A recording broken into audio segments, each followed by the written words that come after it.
दिनै मोनसे खोब इम्पर्टेन्ट टपिकखौ लानानै आं नोंथांमोननिसिम मोनसे भिडिअ लाबोदों। बे भिडिअनि जोयै आं माखासे बर' माहारिनि गेजेराव आथिखालाव सोलिबाय थानाय थासारिखौ लानानै आं दिनै सावरायनो नाजानाय जादों। नोंथांमोना गाज्रि मोननो नाङा। आं जोंनि समाजाव आरो ससियेल मिडियायाव मा जाथाय जाबाय थादों आरो बियो मानि थाखाय, दा बेफोरो मानि थाखाय आरो मानो जादों बेफोरखौ लानानै आरो बिनि समाधाननि लामाया मा आरो जों माबादि वयजों थाङोब्ला जों बेफोरबादि जेंनानिफ्राय जोङो रैखाथि मोनगोन। आरो आथिखालनि इनफरमेशन टेक्नोलॉजीनि जुगाव जोंनि मानसिफ्रा गिदिर मबाइल आरो दामि दामिनि टेब्लेट लानानै जाबादि जों जौगानायनि फारिलाइयाव जोङो सहैनांगौमोन बेफोरबादि जों सहैयाखै। सोरबाया यूट्यूब चेनेल बानायदों, सोरबाया इंस्टाग्रामाव गावनि रोंगौथिखौ दिन्थिदों, सोरबा टुइटार बायदिसिनाफ्राव गावनि रोंगौथिखौ दिन्थिबाय थानायखौ जों नुनो मोनदों। सोरबाया बेखौ मिस इउटिलाइज खालामदों, सोरबाया आरो बेखौ मोजां रोखोमै बाहायनानै गावनि जिउ दानायाव माखासे नांनाय बेसिक निड्सफोर, रांखावरि बा बायदिसिना प्रेस्टिजफोरखौ बेजों लोगोसे लाबोबाय थानायखौ जों नुनो मोनदों। नाथाय जोंनि समाजाव दा खोब गोख्रों भाबै स्पिडलि जोंनि गेजेराव हाबा जानाय आइजो आरो हाबा जानाय हौवा बेनि गेजेराव क्रस रिलेशनशिपआव फैनानै गावनि बिसि फिसा बा फिसायखौ गारनानै दाबसे जायगायाव थांनानै मोजां रोखोमै आरो फिन रायजो जाहैफिननो नाजानाय बा गावनि गांनाय उखैनायखौ लानानै बिथांमोना दान्दिसे समनि बे गोजोननायखौ लानानै गावनि न'खर, गावनि गथ' गथायफोरखौ गारनानै दिनै बांगालर, मुम्बाइ बायदियाव सोरबाया सोरनिबा हौवाखौ लानानै थांदों आरो सोरबा हौवाया सोरनिबा हिन्जावखौ लानानै खारनाय थासारिया जोंनि गेजेराव जाबाय थादों। आरो बिनि गेजेरजों माखासे गथ' गथायफ्रा हावरिया जादों आरो बिथांमोननि फरायनाय खरसा बायदिसिनाफोरखौ न'खर गारजेन गैयियाव बिथांमोना गथ' गथायखौ जाबादि सोलोंथाइ होनांगौमोन, गथ' गथायनो गाननाय जोमनाय जाबादि होनांगौमोन बेफोरखौ होनो हायाखै। जाउनाव दाबसे जायगायाव लांखारनानै बिसोरो रायजो जाहैनायखौबो जों नुनो मोनदों। आरो खायसेया रायजो राजाफोरजों हमजानानै फिन आरो न'खराव लाबोफिननो नाजानाय आरो सिगांनि हौवाफ्रा बा हिन्जावफ्रा खोब दुखु जारलाजों संसार जानाय बेफोर थासारिया जोंनि गेजेराव सोमजिबाय थादों। दा बेफोरखौ जोंनि जितु सोलिनायनि जितु स्टाइल बेखौ जों आथिखालाव सोलायनो गोनां जागोन। मानोना बेबादि थासारिया, बेबादि मोजां मोनलायनाया, बेबादि सेक्सुवेल रिलेशनशिप जानाय जाथायफ्रा खालि जोंनि बर' कमिउनिटिनि गेजेरावल' जाया, नाथाय गुबुन जौगानाय हारिफ्रा बेखौ बिथांमोना आन्दोआव लाखिनानै खामानि मावो। नाथाय जोंनि सुबुंफ्रा बेखौ दा दिन्थिना लायो। मबाइलावनो होन बा बबेबा मोनसेयावनो होन गाव गावनि गाज्रि मावनाय हाबाफारिखौ बिथांमोना, गाव गावनि गाज्रि मावनाय एक्टिभिटिसफोरखौ बिथांमोना बबेबा मबाइलाव रेकर्ड लाखियो बा फट' लाखियो। बेफोरबायदि फट' लाखिनानै मोनसे समाव गावजों गाव गाज्रि मोनलायोब्ला जेरै गोसो थोलायग्रा सेंग्रा सिख्लानि गेजेरावबो बेफोर फट'फ्रा भाइरेल जायो। आरो जोंनि मानसिया निसा ड्राग्स जों गेलेनानै जाबादि आथिखालाव आवसारि जाबोनो हमदों, सोरबाया पाबजि गेलेनानै खर' गाज्रि जादों, फाग्ला जादों, सोरबाया आरो बे मबाइलजों बायदिसिना गाज्रि सावथुन बानायनानै गाव गावखौनो भाइरेल खालामनानै मुंदांखा खालामनो नाजानाय बेफोरखौ जों नुनो मोनदों। जाहाथे बेफोरनिफ्राय जोङो जानगाराव थानानै जों माबोरै गोग्गो समाज दानो हायो बेखौ नोजोर बोनानै जों मावनांगोन। आरो जोङो साफ्रोमबो मानसिया 100आव 100% मोजां आखुनि जानो हाया, नाथाय जेसे हायो बेनि गेजेरजों नोंथाङा गावनि आखुफोरखौ एसे हमथानानै सोलिलांनो नाजायोब्ला समाजा जौगागोन। आरो जाखांफुनाय जोंनि जि लाइमोन जेनेरेसन बेफोरनि थाखायबो जोङो मोजां रोखोमै जोंनि आखल आखुखौ दिन्थिलांनायनि जों गोनांथि दङ। आंखाल जादों होननानै सोरनावबा दाहार लागुंनानै सोरनोबा गावनि देहा सोलेरखौ गथायना होनानै रां खामायनाय बेफोरो जोंनि थाखाय साफिसियेन्ट नङा। आरो बेफोर रांजों नोंथाङा फुलि एस्टाब्लिश जानो हाया। नोंथाङा मोनसे चेलेन्जिं मुड लानानै रायजो जालांनांगोन। आंनि फिसाया गोरिब, फिसाया मावनो हायै खामानिखौ आं मावनो हायो नामा, बा हिन्जावा मावनो हायै खामानिखौ आं मावनो हायो नामा, बेफोरबादि जुदि चेलेन्जिं मुड लानानै जों कनस्ट्राक्टिभ लामाजों दावगालाङोब्ला जोंनि आखायाव थाखा फैसाया गोबां दङ होननानै जों बुंनांगोन। मानोना आथिं आखाइ खाना खुजा मानसिनि थाखायसो रांफ्रा आंखाल होननानै गेदेर गोलावफ्रा बा गुनि आबै आबौफ्रा बुंनायखौ जों खोनानो मोनो जोंनि आथिं आखाइ मेगन बे सोलेरफोरखौ जों गावखौ फोथांना लाखिनाय आरो गावखौ रैखाथि खालामनाय गावखौ सामलायनायाव जुदि बाहायोब्ला जोङो गोबां राहाजों जोङो थांना थानायनि लामाखौ जों मोननो हायो। बे गोबां लामा जोंनि गेजेराव गोग्लैसोनानै दङ। साख्रि बाख्रियाल' थांना थानायनि मोनसे लामा जानो हाया। साख्रि बाख्रि लायाबासिनो मारवाली बा बङाली कमिउनिटिनि मानसिफ्रा दिनै जोंनि ट्राइबेल कमिउनिटिनि मानसिफोरनिख्रुइबो दिनैसिम रांखान्थि बिथिङावनो होन न' बां लुनायनि बिथिङावनो होन गासै बिथिङाव बिथांमोना जौगासारनाय सोलोंथाइ बिथिङावबो बिथांमोना जौगासारनाय अब्ला जोङोनि मानसिफ्रा साख्रि बाख्रि आरो आबादनि सायावल' बेस खालामनानै जों रायजो जाबोबाय थानायखौ जों नुनो मोनदों। खोब दुखुनांथाव खोथा जोंनि साखाथियाव थानाय मुसलमान बाङालि आरो असमिया सुबुंनि मानसिफ्रा दिनै बर'नि बारि बागान औवानिफ्राय लानानै दंफां लाइफांनि जिखिजाया जोंनि फाननाय जोंनि सर्सफोरखौ लानानै बिथांमोना दिनै बेफोरखौ लांनानै फानहैनानै दिनै लाख लाख करोड़पतिनि बिजनेसमेन जादों। दा बेखौ नोजोर होनानै नायोब्ला जोंबो बिथांमोननिफ्राय माबा मोनसे सोलोंनानै जोंबो बिजनेस मावनो सोलोंनांसिगोन। जोंबो फिसा बिला बिजनेस मावनायनि जोहैनोबो जों जोंनि नांनाय जुदि बेसिक निड्स गाननाय जोमनायनिफ्राय लाना गथ' गथायनि फरायनाय खरसा बायदिसिनाफोरखौ जों बुथुमनो हायो। नाथाय नोंथाङा न'आवनो जनानै सोरनिबा थाखाखौ लानानै सोरनावबा गावनि गोसो मोदोमखौ सोलेरखौ होनानै थाखा आरजिनानै 100 2000 5000 10000 मोनबाय बेफोर रांनि सायाव नोंथाङा अननाय थानाय नङा। बेफोर रांखौ ओरैनो मोननाय बायदि नोंथाङा बबेबा बिउटि पार्लाराव थांनानै खानायबो जानायानो होन बबेबा दामिनि दख'ना बायनायानो होन बबेबा दामिनि गस्ला लंपेन्ट बायदिसिना मुवा बेसाद बायनायानो होन नोंनि जानाय स्टाइलानो होन गासैबो खरसा खालामनायनि स्टाइलानो आवसारि जायो।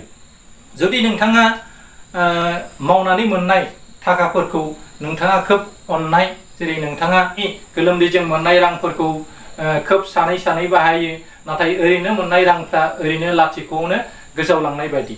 दा बेनिखायनो जोङो गाज्रि लामाजों जोङो गावखौ एस्टाब्लिश खालामनो नाजायाबासिनो दान्दिसे जोंनि गोसो सोलेरनि गांनाय उखैनायखौ लानानै जोङो बबेबा मोनसे गाज्रि लामाजों फैनाय रांखौ लानानै गोबानानै नोंथांनि गथ' गथाय आरो नोंथांनि गोजोननायखौ लानो थांनायावनो दिनै जोंनि समाजाव बेफोरबायदि थासारिया जाबोगासिनो दं होननानै जों सानो। गुबुन फारसेथिं स्पेसियेलि बे हौवा हिन्जाव एबा हाबा जाखानाय हौवा आरो हिन्जावनि खोथाखौ आं बुंनोसै।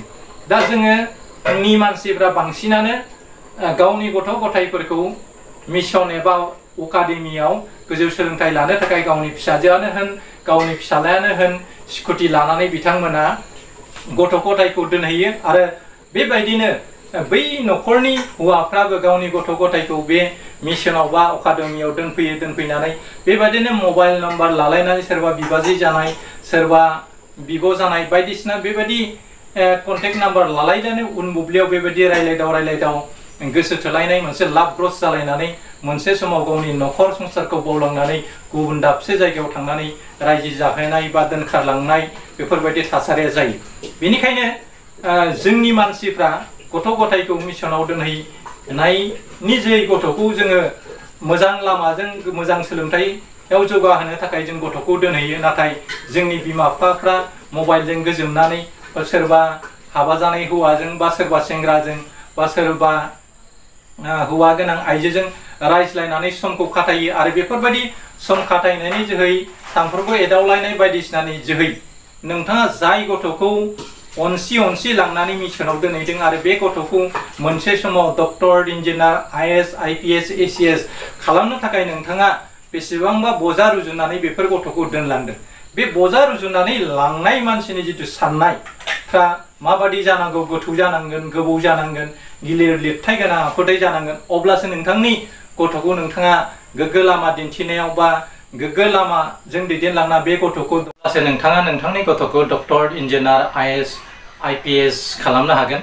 बिनि थाखायनो सासे गथ'नि गारजेना खोब मोजां गिलिरथि आखल आखु थानायनि गोनांथि दं। बेनिखायनो नोंथांनि बे बादि थासारिखौ नुनानै जाहाथे नोंथांनि इयुन जोलैया नोंथांनि आखुखौ लानानै खम समनि गेजेरावनो आवसारि जिउ खाङा बेखौनो नोजोर होनानै जोङो खामानि मावलांनो गोनां जायो आरो गावनि गथ' गथायखौ मोजां राफोद नोगोरारि सोरजिनानै गालाङाब्ला इयुन बुब्लियाव बेफोर गथ'फ्रा जिउ खांनायाव खोब आलाय सिलाय जानो गोनां जायो। बेनिखायनो साफ्रोमबो गारजेना गावनि गथ' गथायखौ राफोद नोगोरारि दालांनो हायोब्ला गावखौनो गोजोननाय मोनो।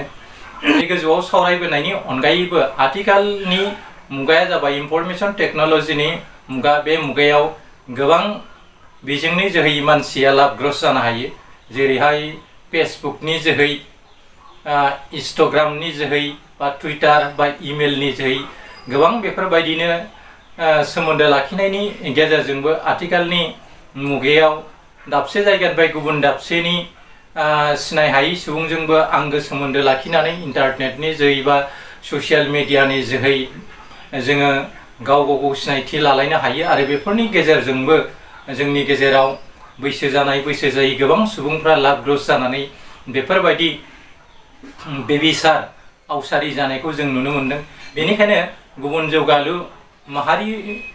बेनिखायनो जों गुबुन जौगालु माहारिफोरनि बादिनो जोंबो जोंनि आखल आखुखौ फैसालिनि आन्दोआव लाखिनानै मोजां रोखोमै जोंनि रिलेशनशिप बा जोंनि खामानिफोरखौ मावलाङोब्ला बा समाजाव बेफोरखौ दिन्थियाबासिनो गुबुन सुबुंखौ गाज्रि जानाय फारसे नाथ्रोदहरनायनि जि सावगारि, बेफोर सावगारिखौ आन्दो फैसालियाव खालामनानैबो खायसे खामानिखौ मावलांनो हायो। बेफोरबादि थासारिफ्रा जोंनि बर' माहारियावल' जाया, गुबुन माहारिनि गेजेरावबो गोबां बेफोरबायदि खामानिया जालाङो। बेफोरबादि सोलेरारि सोमोन्दो लाखिनाय आरो देहायारि दैबायनाय बेफोर फालांगिफोर खालामनायाव गुबुन माहारिनि गेजेरावबो दङ। नाथाय जोंनि माहारिनि गेजेराव माखासे खामानिफोरखौ जों जाबादि जोङो फैसालिनि आन्दोआव मावनांगौ बेफोरबायदि आन्दोआव जों मावनायखौ नुनो मोना आरो जोंनि गेजेराव गाज्रि खामानिखौ मावनो हायो। नाथाय बे गाज्रि खामानिनि गुमुरफोरखौ जों लिरथेनानै गाव गावनि प्रेस्टिजफोरखौ रैखाथि खालामनो नाजाया, जायनि जाउनाव गंनै न'खरनि गेजेराव दावराव दावसि जानानै मोननै न'खरनि गोजोन संसारा आलाय सिलाय जानाय एबा गावस्रा गावस्रि जानानै इयुन बुब्लियाव गंनै न'खरा बे सानै सुबुंनि गोरोन्थिनि थाखायनो सिलिंखार जानायखौबो जों नुनो मोनो। मिजिंथियो बेफोरबादि थासारिफोरखौ जोंनि मानसिफ्रा फैसालिनि आन्दोआव लाखिनानै खामानि मावलांनो हायोब्ला मिजिंथिनो हायो जों गुबुन दावगालु हादोरफोर बादिनो जोंबो दावगालांनो हागोन आरो बेफोरबायदि भाइरेल जानायफोरखौ जों सिखोमानानै सोलिलांनो हागोन। बेनिखायनो आथिखालनि इनफरमेशन टेक्न'लजिनि मुगायाव मबाइल, इन्टारनेट, इमेल आरो इंस्टाग्रामफोरखौ जों थि रोखोमै बाहायलाङोब्ला जोंनि जिउ दानायावबो गोबां बिथिङाव जोङो कनस्ट्राक्टिभ दाफामनाय लाइनजों थांनानै जिउखौ दाफामनो हायो आरो बेफोरखौ आवसारि भाबै बाहायोब्ला जोंनि जिउआव गोबां जाथावै जाथायफ्रा जालांनो हायो। बेनिखायनो जों अरायबो जाथावै जाथायखौ लाय होआबासिनो जोङो थोंजों लामाजों थांनानै जों खामानिफोरखौ मावलायोब्ला जोंनि गासैबो सोर बिथिङाव न'खर, समाज आरो हादोराबो जौगानाय फारसे दावगालांगोन आरो बेफोर जि हाबा जानाय हौवा आरो हिन्जावनि गेजेराव जि थासारि सोमजिबाय थानाय बा हाबा जायि सेंग्रा सिख्लानि गेजेरावबो जि भाइरेल जाबाय थानाय बेफोर कालसारखौ गाव गावबो सेभ खालामनानै लाखिनानै सोलिनायनि गोनांथि दङ। नाथाय खायसे ओरैबायदि सुबुं दं गावखौ भाइरेल खालामनानै मोजां मोनो आरो गावखौ मुंदांखा बेफोरबायदिनि गेजेरजों खालामनो नाजायो। नोंगौ मानसिया मोननै लामाजों गावखौ मुंदांखा खालामनो हायो, मोनसेया गाज्रि लामा आरो मोनसेया मोजां लामा जों दावगालांनानै गावखौ मुंदांखा खालामनो हायो। नाथाय गाज्रि लामाजों मुंदांखा जानाया टेम्परारि, दान्दिसेनि थाखायल'। नाथाय मोजां खामानि मावनानै नों दावगालांनाया अराय गोजोर, बियो अराय मोनसे इयुनथि जानानै थायो, आदर्श जानानै थायो। बेखौ नोजोर होनानै बयबो मावफुंलाङोब्ला जोंनि गेजेराव बे सावरायथायनि गेजेरजों सावरायबोनाय जाथायनिफ्राय जों जानगाराव थानानै मोनसे गोग्गो बर' समाज दानो हागोन होननानै आं सानो।